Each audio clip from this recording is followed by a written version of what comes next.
Happy to introduce Tim McDermott, who's well known to most of you in the room. Tim's in LRES and a professor of soil and environmental microbiology.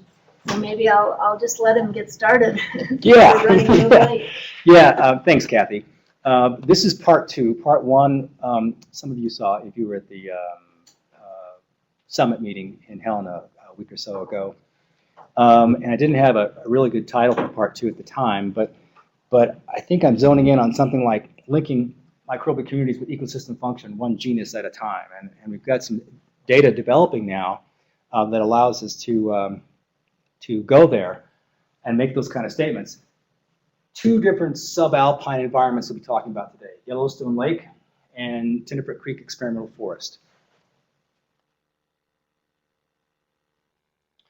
Just by way of introduction for what I do in my lab, I've got 4 thrusts going on simultaneously. Probably need to cut back a little bit. Anyway, we do a lot of work in the molecular genetics of arsenic oxidation, and I can brag about that in terms of being an international leader in that regard.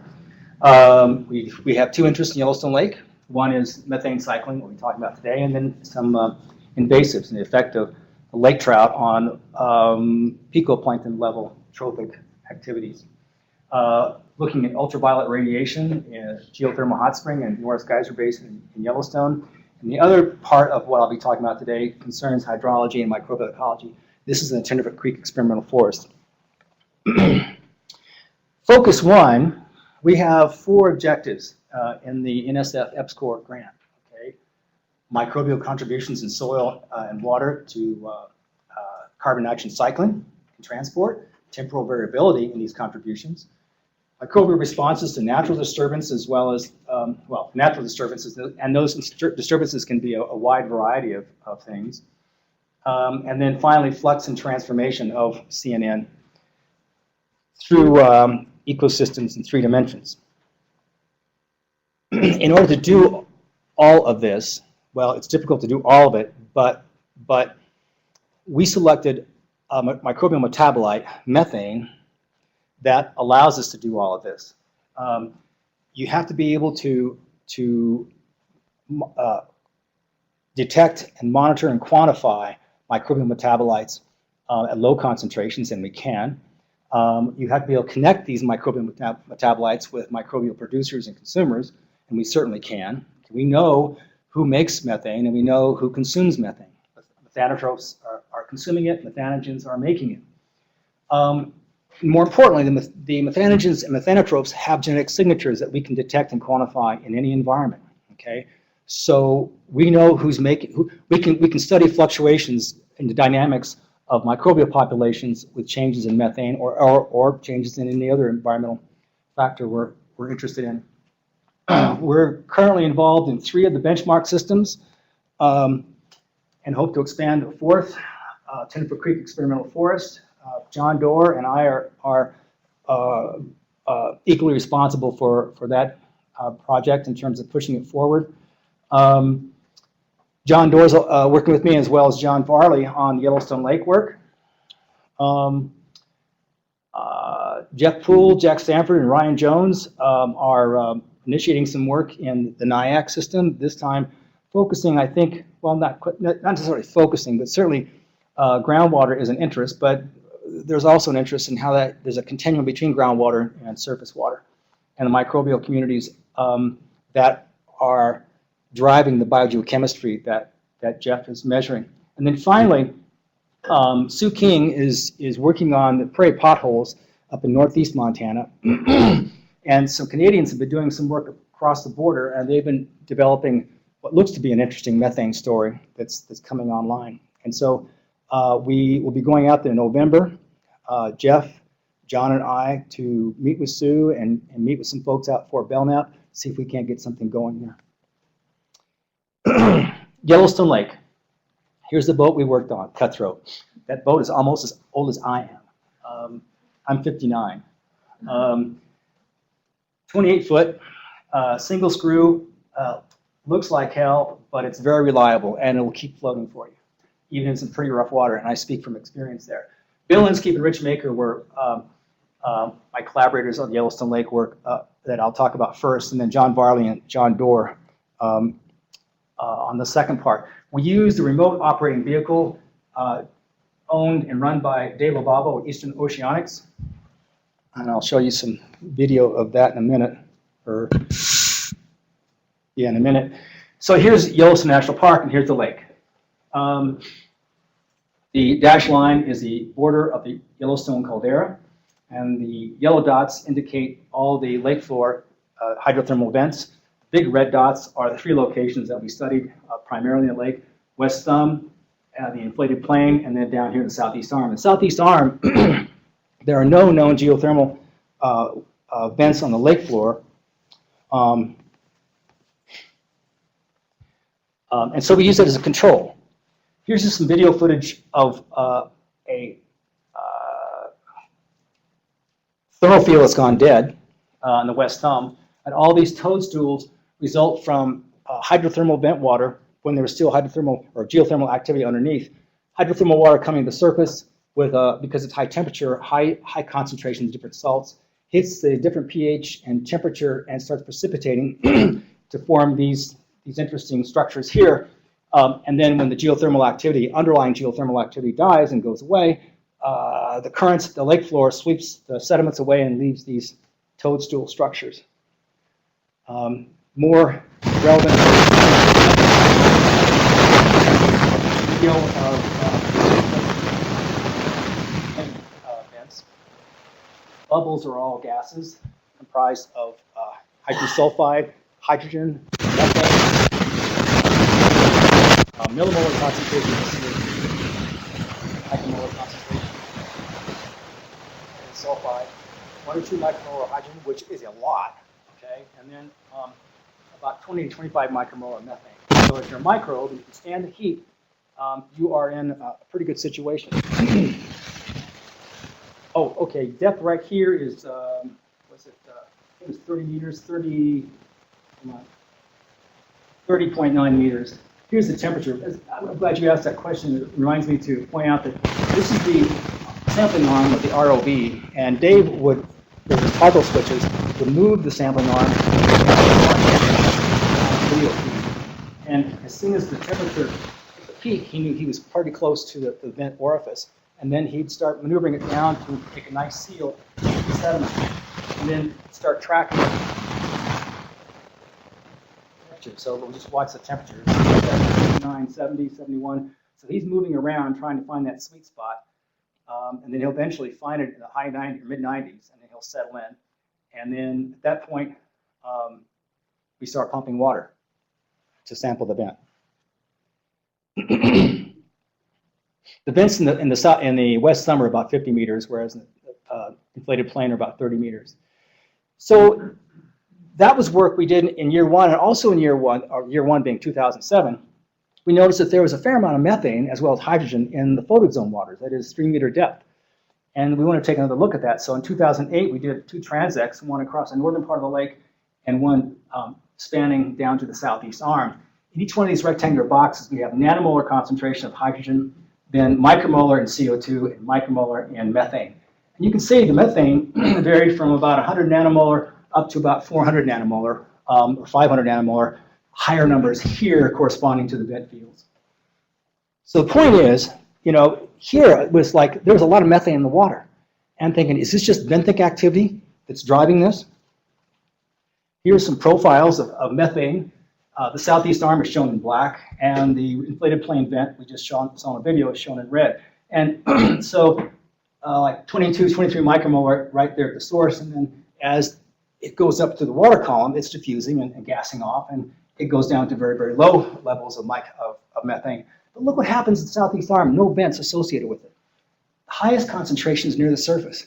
If it's benthic activity, it should be just the reverse, highest concentration down at the bottom. Okay?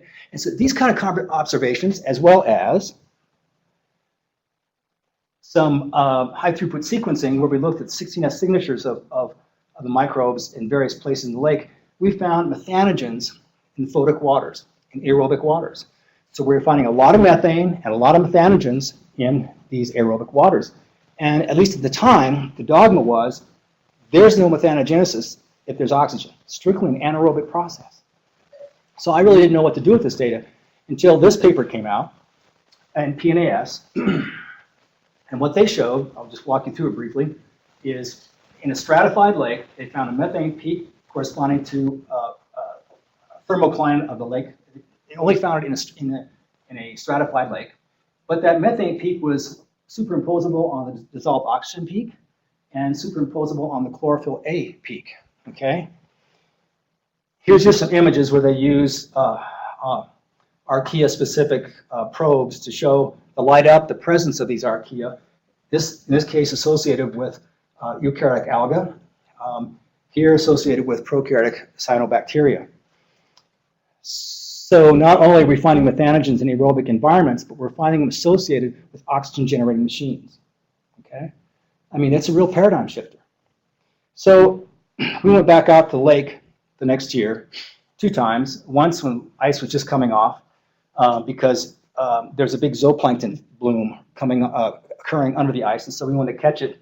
If there are phototrophs involved, we thought let's hit the lake that time, and it was probably the most miserable experience, at least doing science. I mean, I've worked and hunted in far worse conditions, but trying to do aseptic microbiology in those conditions was no fun. We were back in July and August, much better conditions, beautiful lake, and we sampled 3 locations both times, but here Promontory Point we're referring to, and then the south arm and the southeast arm. And both of these locations had, their data was just perfectly superimposable. I was pretty surprised by that, really, but it made me feel pretty confident what we were seeing was real. So here's the temperature, okay? And all we were trying to do in that preliminary study was sample a couple times above the thermocline, one in the middle of the thermocline, and a couple times below the thermocline. And what we found here was that there was a methane peak right near the surface, but a pronounced methane peak in the middle of the thermocline, which is very similar to what the German scientists found in Lake Strickland in the PNS study. Now, that southeast arm had a very different profile. Temperature was a little bit different. We have a little blip here. That's real. We would measure temperature going down as well as back up again, so just to verify. And we had this pronounced methane peak at about 20, 22 meters. I don't really know how to explain that, except that, again, if it's benthic activity, I'd expect it to continue going that way, increasing as you get further closer to the lake floor. So here's a couple of models from a non-hydrologist. River water, let me back up and just point out that here's a major tributary to the lake, Yellowstone River, right here. And we're sampling right here. We're sampling as far south as we could legally with a motorized boat. So potentially, that river water is coming in and diving underneath the lake water if it was colder than the lake water. Okay, but just to remind you, here's a blip showing corresponding to that methane peak that was showing the water, that layer was a little bit warmer. Maybe, a degree or so, but nevertheless warmer. So that first model really, there'd be some problems with that interpretation. One potential, I guess, alternative, and Jeff might be able to react to this, is maybe the water is not colder, it's coming in on top and somehow pushing the water, surface water, down underneath it, and with it, the methane from methane concentrated areas of the water column. We can talk about that later. We did some metagenomic reconstruction of the methanogenesis biochemical pathway and the methanotrophy pathway. And this shows methanogenesis and different ways that you get the methane, basically. And you can get there via acetate. You can get there via, that's acetoclastic, and you can get there via hydrogenotrophic, where you're reducing CO2 with hydrogen. And then you can demethylate some of these compounds. You have this central intermediate, and then it's reduced to methane. Interesting, as you see, we didn't find any genes corresponding to this, any DNA corresponding to this gene here, okay? Which is like, why? We found an overabundance of carbon monoxide dehydrogenase, but carbon monoxide dehydrogenase is also shared with aerobic bacteria, and so that may be an artifact of the fact we have a lot of bacteria in the system. We had a lot of this gene, the first gene committing to methane synthesis via hydrogen mechanism, but the rest of the pathway is very, very underrepresented. We have a variety of representations here in the methanotrophy. This formate dehydrogenase, the green colors, by the way, the darker green coincides with large numbers of hits, and the numbers in the boxes are the number of hits in the metagenome library for that particular gene. So we have some interesting things coming out, shaking out of this part of the study, but there are some issues that we need to resolve. One way of looking at methane cycling here in this cartoon is that we have the hydrothermal vents and the water column overriding the vent, and it's fairly island-like with respect to where it is and its effect on the lake.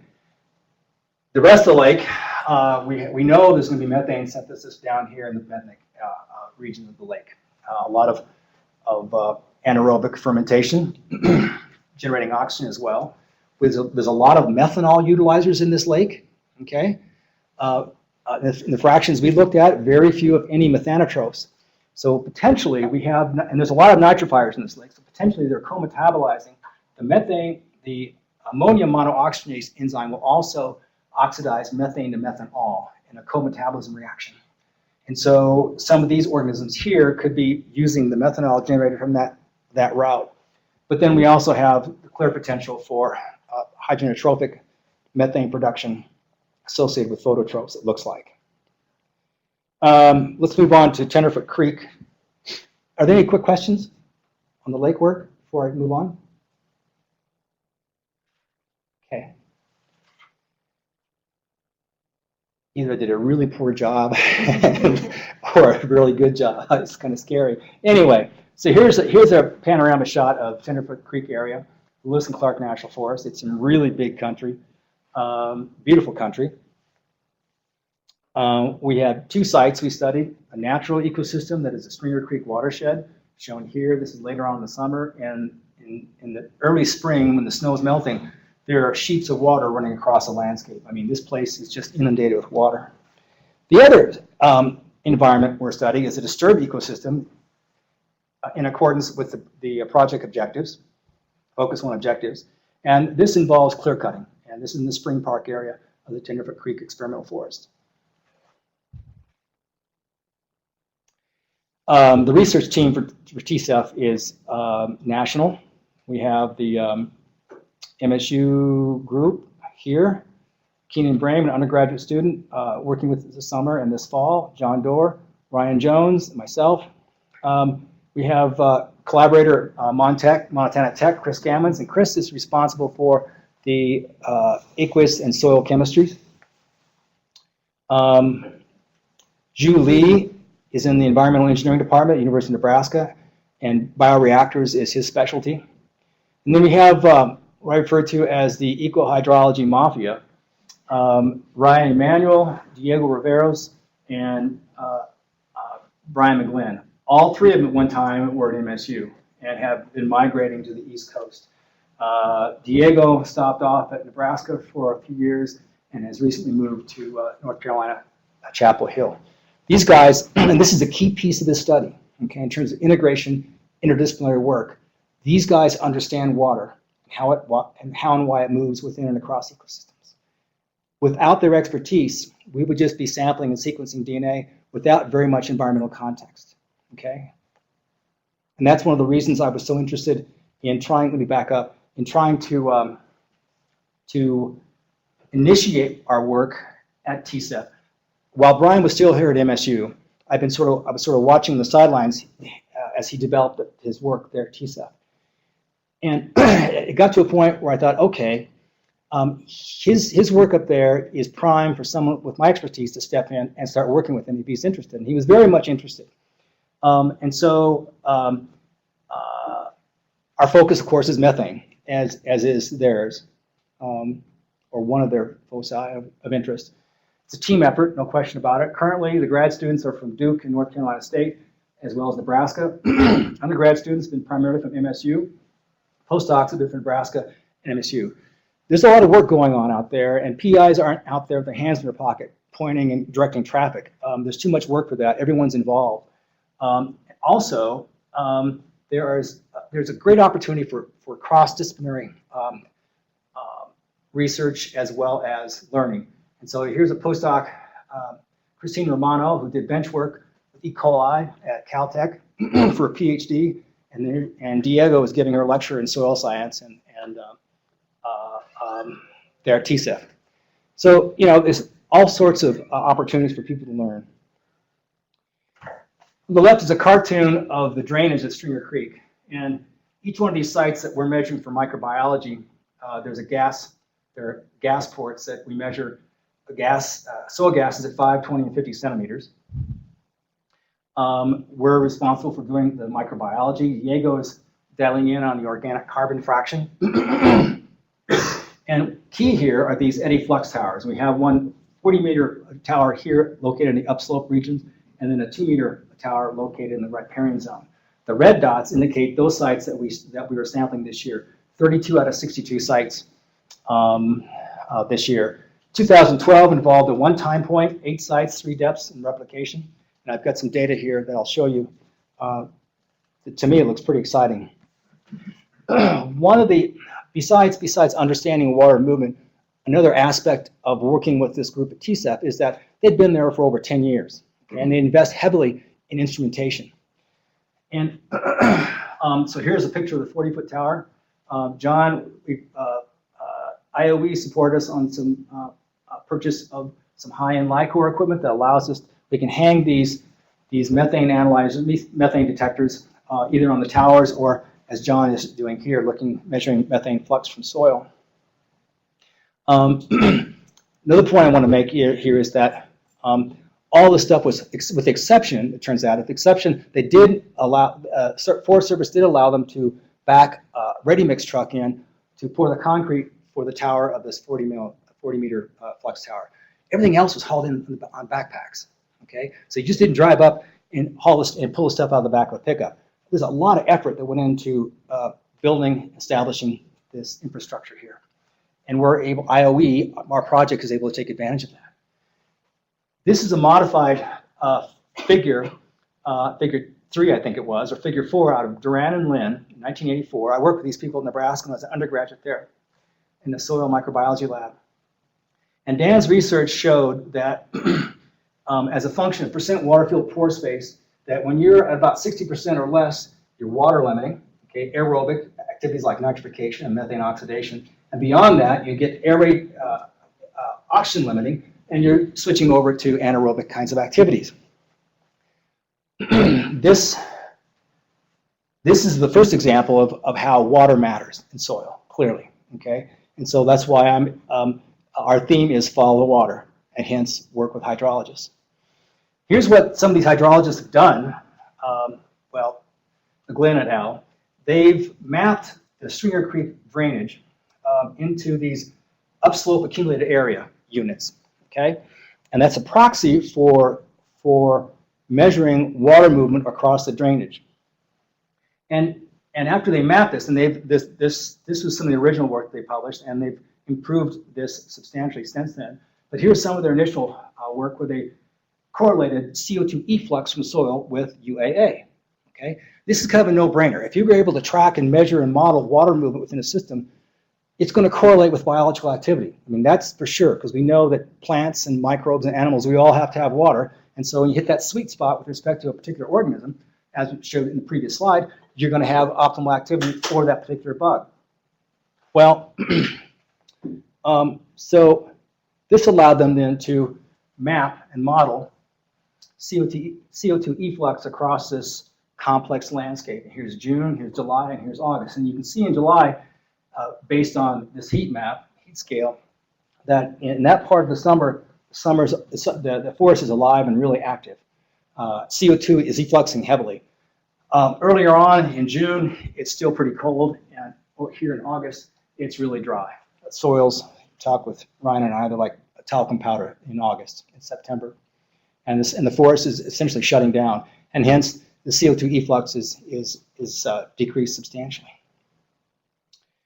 So in some initial work, for some grant proposals. John Doerr looked at the same question with methane, and at least initially, it looks like we're getting into something very similar between methane concentration and upslope accumulated area. Now, this is not concentration; it's methane flux.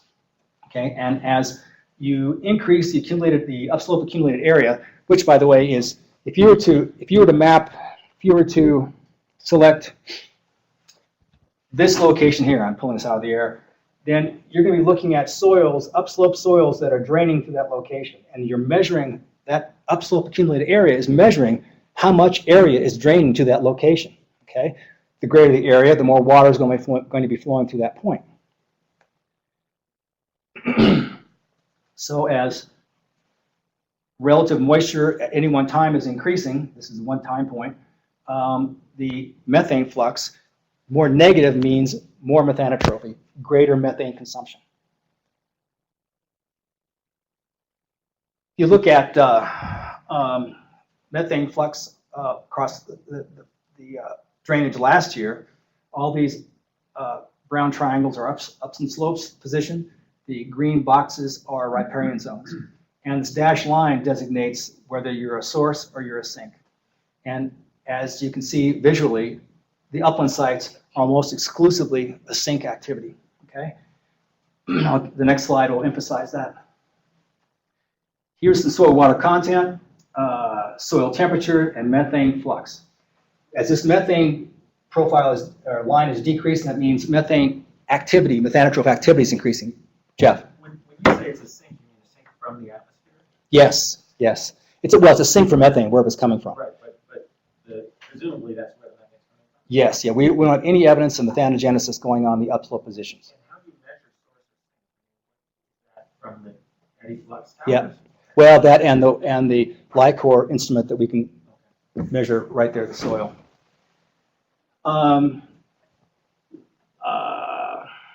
Right, and so temperature is increasing here, as we'd expect. The decrease in methanotrophy, that is methane consumption activity, is right about this point here. I don't think it's due to temperature. The literature has examples where methanotrophs are increasing their activity in temperatures that are well within this temperature range here. So I don't think the decline in methanotrophy at this inflection point reflects effects of temperature, but rather it's just a really dry soil, and the microbes are heavily stressed.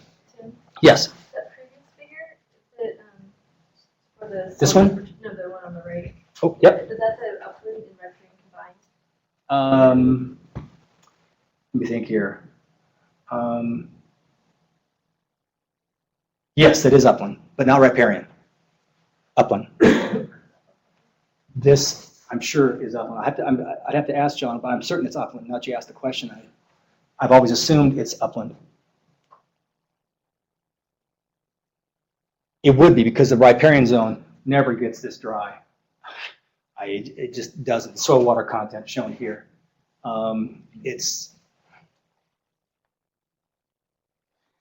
So if these towers we're able to look at the relative source sink activity of the riparian versus the rest of the watershed. And this is just some recent data John has generated. The riparian zone, as you might predict, because of wet, waterlogged, anaerobic conditions, is a primary source of this drainage with respect to methane cycling, whereas the rest of the watershed is a sink. Now, to visually, I guess that's coming up, okay. Now to then start looking at the distribution of microbes involved with methane synthesis, methanogens, and methane consumption, methanotrophs. Here's just an example where we took some of this high throughput sequence data from last year, and you can see the methanotrophs are located across the entire drainage, okay, whereas methanogens are only found in that riparian zone. This goes back to your question, Jeff, I think, where I said we only find methanogens in that riparian zone, which is it's shown here, saturated riparian zone. Now, visually, I threw this in so that you get a sense of a subalpine forest and its behavior with respect to methane. The total area with respect to riparian versus upslope methane consumption clearly shows that subalpine forests are methane-consuming systems, no question about it, when viewed in in its entirety. We start dialing in now, looking at various genera of methanotrophs to look at their distribution patterns, as opposed to just classifying as methanotrophs or methanogens. Now, there's an old saying in microbiology, everything is everywhere the environment selects. But everything in this case is not everywhere. We don't find a couple of these genera of methanotrophs anywhere in the upslope positions. We only find them in the riparian zone. Okay? And there's some interesting soil depth patterns. For example, this methylosinus, as we go deeper and deeper in the profile, its relative representation is increasing. Okay? Suggesting that it's liking either anaerobic conditions or the higher concentrations of methane that it's involved in those depths. Now, we do know that some methanotrophs are referred to as high affinity and some as low affinity methanotrophs. The high affinity methanotrophs are those that can use methane from the atmosphere. Okay? Whereas low affinity have to be associated with methanogens somewhere close by, emitting methane and providing them with their primary substrate. Now, that data before in the previous slides was all based on the 16S sequence of the ribosomal RNA gene.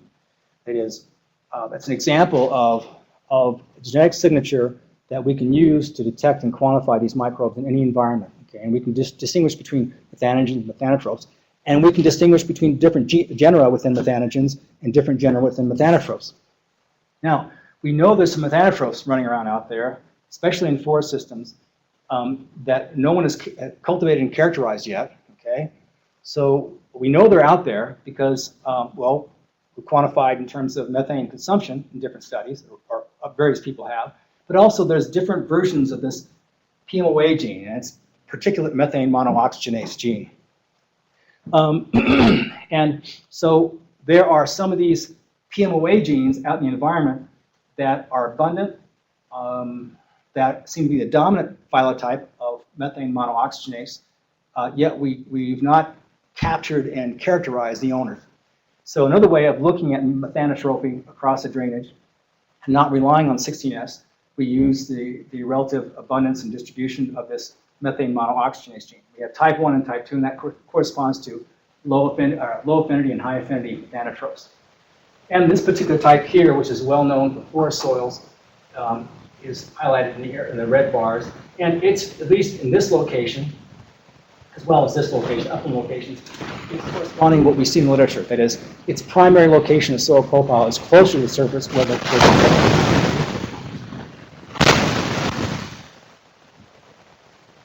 So we obviously want to start taking a look at, well, are methanotrophs associated, or can we show a relationship between methanotrophs and UAA? And this is, again, 2012 data. See, this is log-log relationship. But there's this log-log relationship.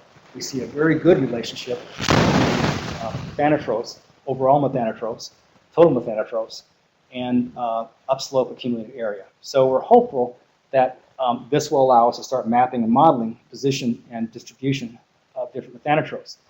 We see genus-specific methanotrophs, distribution patterns, depending on soil methane concentration. This is where we have those gas sampling ports in the soil.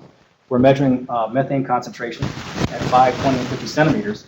And I just pulled out these two different genera of methanotrophs. And you can see that the lower concentration of methane, this methylibium, is pretty dominant organism.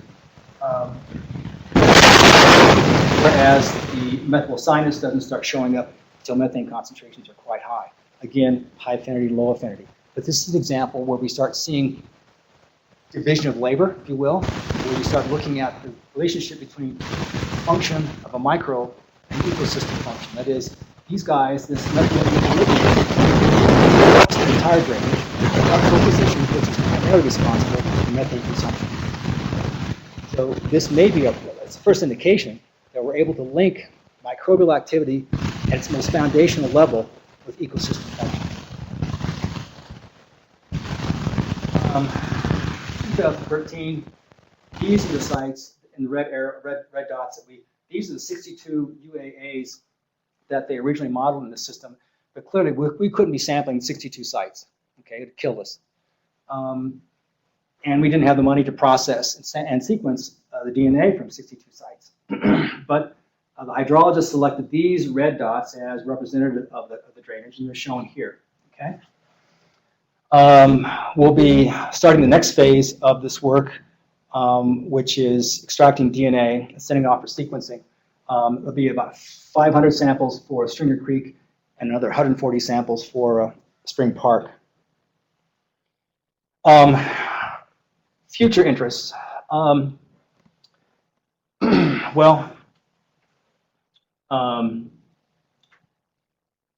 It will involve DNA-based efforts. That is, a 16S ribosome RNA gene amplified and sequenced. And we'll be averaging somewhere around 10 to 12,000 sequences per sample. We'll use microarray analysis to look at the distribution of this particular. There are PMOA-specific microarrays out there available with collaborators that we'll be using to look at the distribution of different methanotropes based on that methane monooxygenase gene. We're really interested, and I know Jeff is very interested in looking at RNA-based efforts, or using RNA-based efforts, where we're looking at gene expression now, okay? Not just presence or absence of genes, but are these genes being expressed? And can we correlate this gene expression with the biogeochemistry that Jeff is measuring in places like the NIAC? I talked with Mari Vallet on his out there on Monday in Missoula, and he's going to send over his postdoc sometime in November or December, and we're going to help them extract DNA and process their samples for sequencing as well. And then we hope to be able to move into the prairie potholes next year, depending on how this meeting with Sue goes in November. But it sounds and looks pretty positive at this point.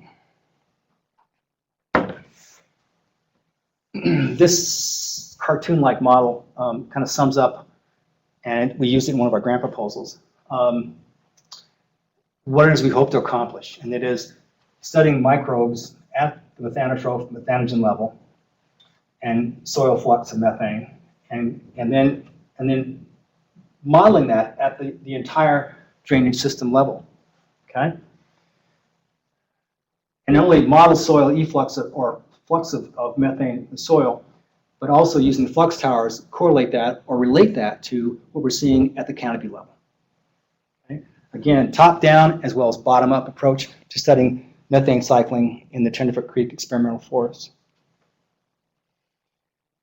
Now, in the microbiology literature, people are already beginning to use some of these kriging technologies for mapping the presence or absence of microbes in different environments. In this case, it's 100 square meters, 10 by 10 meter site, and they had heavy sampling within that 100 square meters.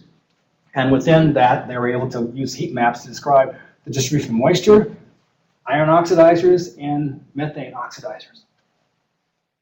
I want to do the same thing, except at a scale, instead of 100 square meters, 5.5 million square meters at Tenderfoot Creek. Okay? A lot of people are interested in looking at the spatial heterogeneity of microbes at very fine scales, and that's worth looking at, but my interests are at the big scale, okay? Because you can get really bogged down in distribution patterns that may or may not mean anything because of the gradients in soils are so sharp and steep. But if you start looking at large areas, then what can we learn in terms of linking microbial activity with ecosystem function, okay? So my goal is to take the data like this. Again, this is Diego's figure from one of his publications. But instead of looking at CO2 or methane efflux from soil, start mapping distribution of different methanotropes or methanogens, or both, in a heterogeneous, complex environment.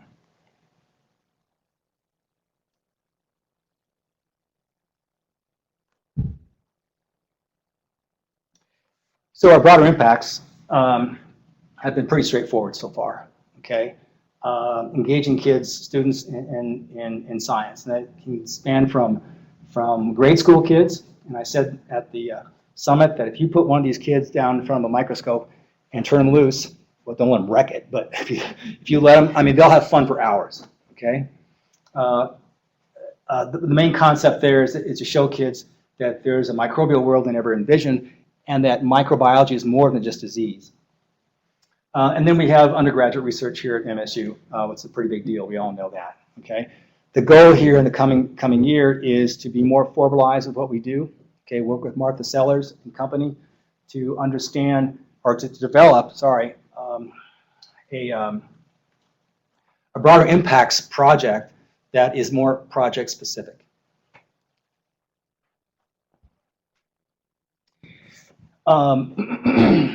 So 2014 and beyond, depending on whether there's any funding, we want to be working in all 4 benchmark systems. Our work will directly address these different goals and components of these different goals. It will indirectly address or have less emphasis on other goals or sub-goals. But I think we do a pretty good job of not only covering all the benchmark systems, but covering a good smattering of what this whole project is meant to do. One last slide deals with acknowledgments, and this is an important slide. We're not going to go through all of these, but just, you see the number of grants that have gone into prior research at Tenderfoot Creek Experimental Forest. We're leveraging off of all that work and knowledge generated from those NSF grants, okay? And that's an important feature, okay? If we just went in there cold, having been no studies done at this site, then the information yield for us would be, well, we'd still get something publishable, but there wouldn't be anywhere near a satisfying storyline developed at the end. There are 2 current projects funded by NSF. One is for John Doerr and Brian McGlynn, and then one for Diego and Julie from the USDA. And we're working hand in hand with those projects. We're sharing costs, okay? So we're really integrated with these guys, okay, in a very, very intimate way. But by doing that, we can leverage off each other's success, leverage off each other's momentum and funding sources and support to do more than what one project itself could accomplish.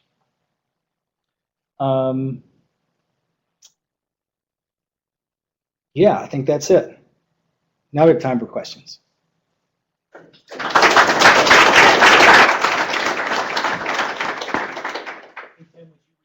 Questions for the people online, and for everyone out there, there's a little microphone in front of you. Make sure the green light's on. You can tap it. But if you repeat it anyway.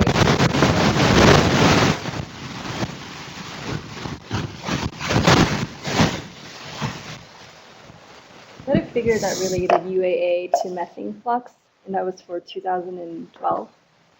So for this year, you collected 7 different periods, right? And so, for UAA, that's a parameter for one time. It's not going to change across the season. But as you're sampling 7 times, you're going to have different soil moisture at each UAA point. And so your relationship between UAA and methane flux is going to change throughout the season, right? Absolutely. So I guess when you're talking about relating UAA to methane flux, you're anticipating that it's related to changes in soil moisture throughout the growing season. Yeah, so the question is, I'll paraphrase, or the point you're raising here is that these UAA measurements are one time point. Right. Okay, and we're measuring soil methane flux, or in this case, when we start getting our DNA sequence back, the relative abundances of different microbes at that time point. Okay. Multiple time points. Well, multiple time points, but because each one of those time points represents a single observation for everything we're doing. Oh, by the way, speaking of observations, I forgot to mention, I think, that this team effort, the same days that we're sampling for our DNA, they're sampling for temperature, soil, carbon, methane flux, CO2, soil moisture, soil temperature. So all these different issues that we're able to correlate directly with relative abundance of microbes.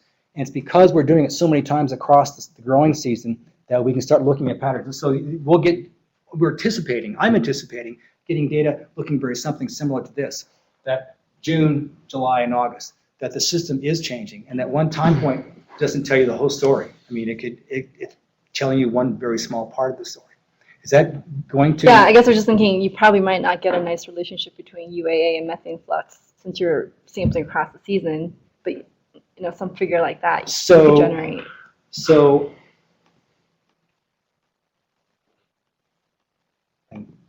oops, here.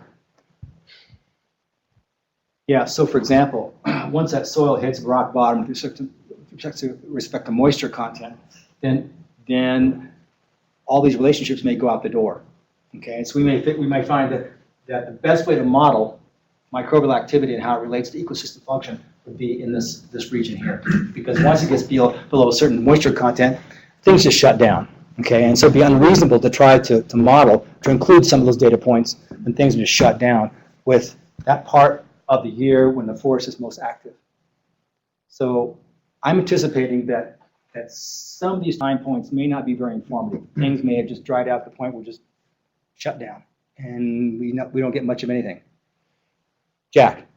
Can you place these flux measures in a global context? They're fairly small fluxes, right? So, as I understand it, subalpine systems are not a major contributor to methane cycling, but they're a major contributor with respect to Montana and the Rocky Mountains. Okay, it's one of our systems that is handy for us to study. It's easier for us to study than someone from Kansas or whatever.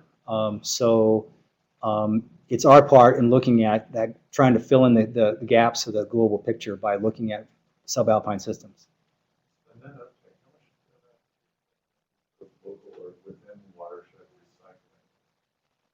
Showing that uptake in the uplands, how much of that is coming from Excellent question, and I haven't tried to run any numbers on that, but I know John Doerr is very interested. We're all interested in asking, okay, what's the balance here? Okay, is the methane that's being consumed in the upland slope positions, is it accounting for all of the methane produced in the riparian zone? And John Doerr's, my guess, if you talk with John Doerr, if he was here, he would say that these systems are net methane consuming systems, and that the amount of methane generated in the riparian zone, because of the spatial considerations and the activity associated with the spatial area consideration, just doesn't stack up against the total area that's consuming methane. Jeff, you had a question. Yeah. Yes, oh, there we go. So just to follow up with the relationships on UAA, the assumption there is that UAA is driving soil moisture content, and that soil moisture content is driving the character of the microbial processes that are going on. Have you looked at direct correlations for things like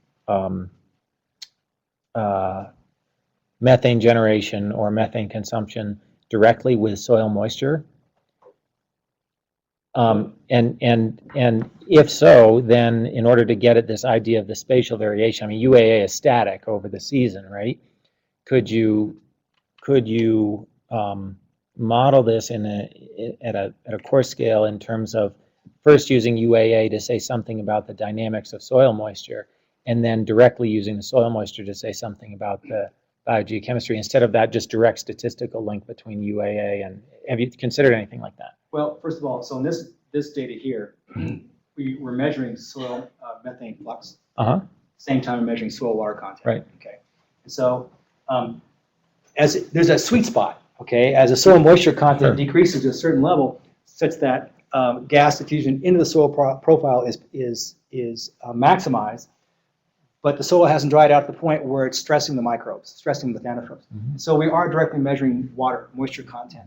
As I understand it, and I could get myself in trouble here because I'm not the hydrologist, but my understanding is the UAA is most important in terms of mapping and modeling the soil moisture regime across the drainage. Okay, and that it's a proxy for measuring soil moisture, but it's no replacement for actually measuring the soil moisture at the time that we sample our soils. Okay. Right. And that get at your question? Well, I guess maybe I could simplify it. If soil moisture is actually what allows UAA to predict something about the microbial community, you would expect a stronger correlation directly with soil moisture.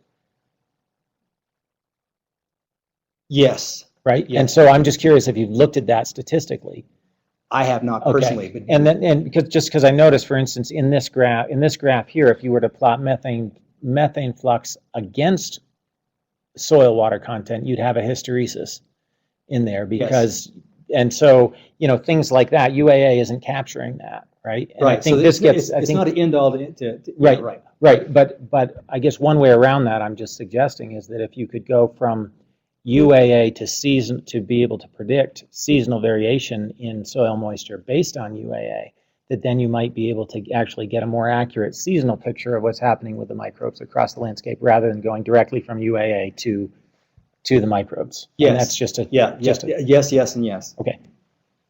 Wyatt. And it seems like the UAA works pretty well in the system because it's relatively homogeneous. I mean, it's mostly a forested landscape, whereas if you work somewhere that was much more heterogeneous in terms of big open parks, grassy areas, deeply forested areas, UAA might completely be non-predictive. I mean, Yeah, because you're looking at a flat, and those kind of systems is much more flat, and some people would argue that these are very complex systems, okay, because of the landscape, okay, and whereas an open park, you know, your moisture gradient would be in a vertical dimension as opposed to horizontal and vertical.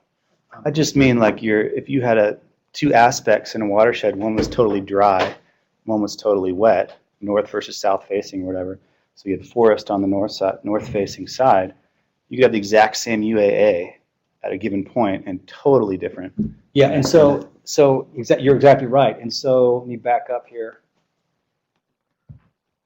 That's why they were looking at southeast versus northwest. They were taking that kind of thing into consideration. Because even now when we're sampling out there, the last 2 or 3 sampling trips, we noticed that one side of the drainage was noticeably drier than the other side, although both are dry.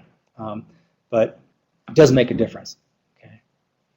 You know, I don't predict that we'll be able to model to a square meter or even maybe a 10 square meters kind of resolution, but the kinds of relationships we're seeing thus far leaves me very hopeful that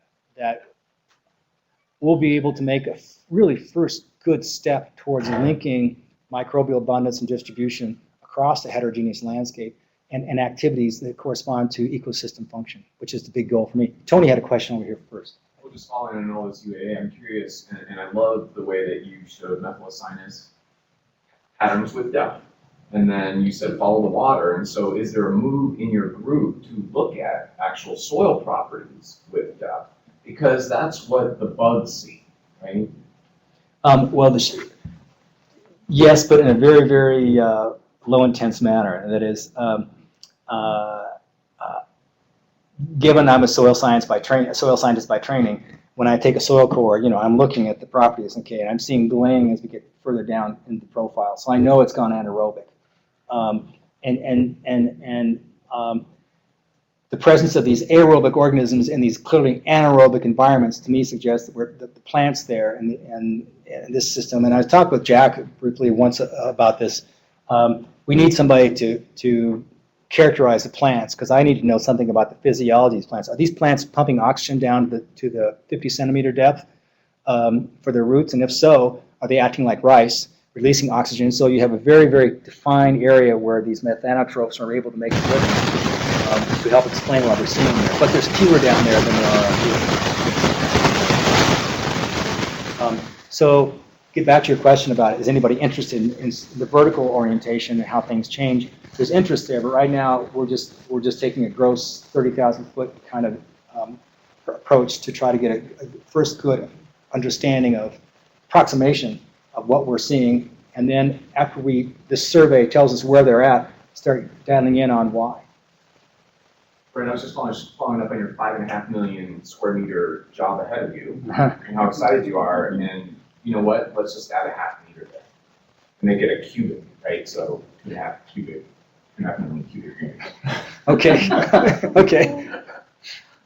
Kathy, you had a question? Yeah, so that was a really great rough cut because you presented your research in really clear terms that non-specialists like me can understand, and you left a lot of time for questions. So excellent job. And I wondered, the EPSCOR grant focuses on the vulnerability of Montana to climate change. And I wonder, maybe as a closing question, if you could just help someone like me and others make that link. Why do we need to understand this to understand Montana's vulnerability to climate change? So the question is, why do we need to know any of this for understanding Montana's susceptibility to climate change? I'm biased because I'm a microbiologist, but I think that if you want to understand any ecosystem and how it functions at its most foundational level, then you have to be studying the microbes. So understanding key players in methane synthesis and methane consumption is one reasonable way of at least assessing one greenhouse gas, okay, methane. And by linking microbial activity in the soil, what we see in the canopy, or fluxing in and out of soil, then we can start connecting the dots to understand how they are contributing to ecosystem function. Now, by having the data that tells us something about what's happening to soil methane flux as the soil is drying out, then, or when the temperature is changing, then people in Focus 3, for example, who are predicting maybe higher temperatures that then correlate with forest soils that dry out sooner.